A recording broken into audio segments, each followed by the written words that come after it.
Hi అండి. Welcome back to my channel. అందరూ ఎలా ఉన్నారు? నేను మీకు ఈరోజు నూలుకోలు దుంపల ఫ్రై రెసిపీ చేసి చూపిస్తానండి. దానికోసం నేను కొన్ని నూలుకోలు దుంపలను తీసుకున్నాను. బాగా శుభ్రంగా కడిగి ఇలా దానిపైన ఉన్న పొట్టు మొత్తం తీసేయాలండి. ఆ పొట్టు మనకి కొంచెం గట్టిగా ఉంటుంది. ఇలా పొట్టు తీసేసాక బాగా శుభ్రంగా కడుక్కొని ఇలా చిన్న చిన్న ముక్కలుగా కట్ చేసి పక్కన ఉంచుకోవాలి. దానికోసం నేను ఒక పాన్ తీసుకున్నాను.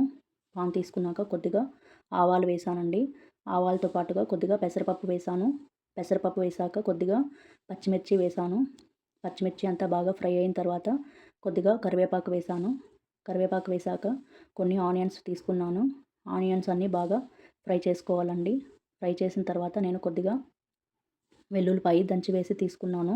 ఇవన్నీ బాగా మగ్గాక కొద్దిగా పసుపు వేసాను. పసుపు వేసాక ఇవన్నీ బాగా ఫ్రై చేసుకోవాలి. ఫ్రై చేసుకున్న తర్వాత ఇందాక పక్కన తీసి పెట్టుకున్న నూలుకోలు దుంపల ముక్కలను వేసుకోవాలండి. ఈ ముక్కలు ఉడకడానికి కొంచెం టైం పడుతుంది. మనం ఒక ప్లేటు మూత పెట్టి అలా ఉడికించుకోవాలండి. అన్ని వాటర్ వేయనవసరం లేదు. కొద్దిగా నేను సాల్ట్ యాడ్ చేశానంటే సాల్ట్ వేయడం వల్ల మనకి ముక్క అనేది తొందరగా ఉడుకుతుంది. అందులో వాటర్ రావడం వల్ల అంతా బాగా మగ్గాక కొద్దిగా మిరప్పొడి వేసాను. మిరప్పొడితో పాటు కొద్దిగా ధనియాల పొడి కూడా వేసుకున్నాను. మీ టేస్ట్‌కి తగినంత మిరప్పొడి, ధనియాల పొడి వేసుకోవచ్చండి. సాల్ట్ కూడా మీకు కావాల్సినంత వేసుకోవచ్చు. ఇది మొత్తం అంతా ఫ్రై అయిన తర్వాత నేను పల్లీలని వేయించుకొని పొడి చేసి పక్కన పెట్టుకున్నాను. ఇప్పుడు నేను ఆ పల్లీల పొడి వేసుకున్నాను.